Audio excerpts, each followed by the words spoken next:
I'm at a site called Sayhuite, outside of Cusco. And there you can see an Inca construction. It's a terracing system. It's actually a waterfall. Water was channeled through a series of terraces. Probably it had some kind of ceremonial purpose.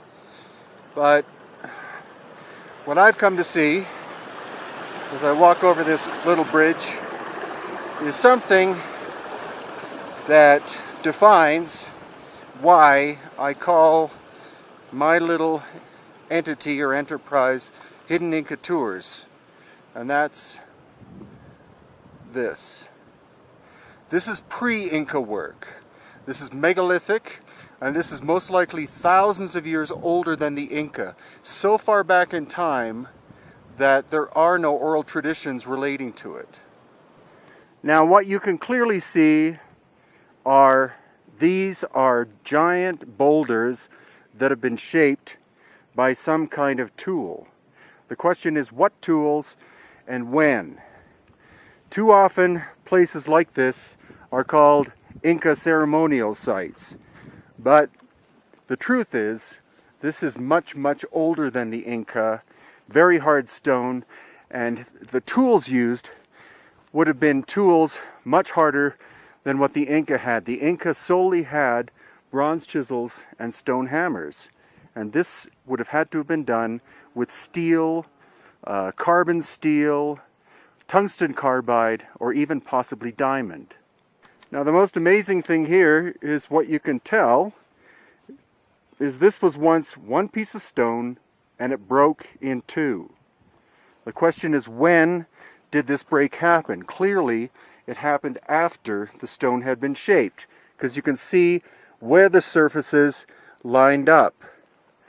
It would not have been a flaw in the stone because any sculptor or stonemason would have detected the flaw prior to doing all of this work. And it's also not the result of settling of the stone, because even if the land had settled, there's no way it could have snapped a stone of this scale in two pieces like this.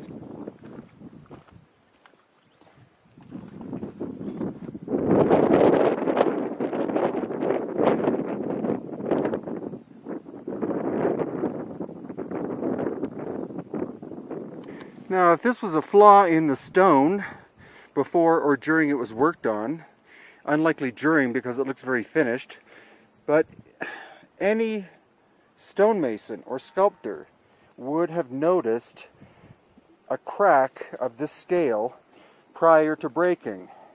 The finishes here are smooth and clearly look finished.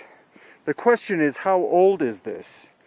It's doubtful that the Inca made this because it's andesite stone, which is very hard. It's as hard as or harder than granite.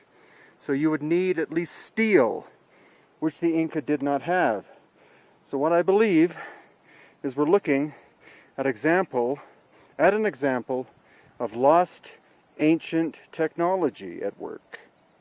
And the thing is that these sites are rarely made of like one or two interesting stones. There are usually many, but you have to really look for them. And in this case, we found the hitching post of the sun, or the Intihuatana.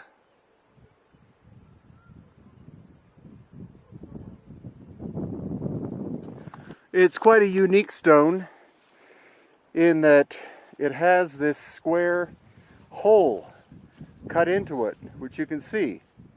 Now, I should have brought a compass to figure out what direction the hole is, but actually what I can tell you is the sun is directly behind me.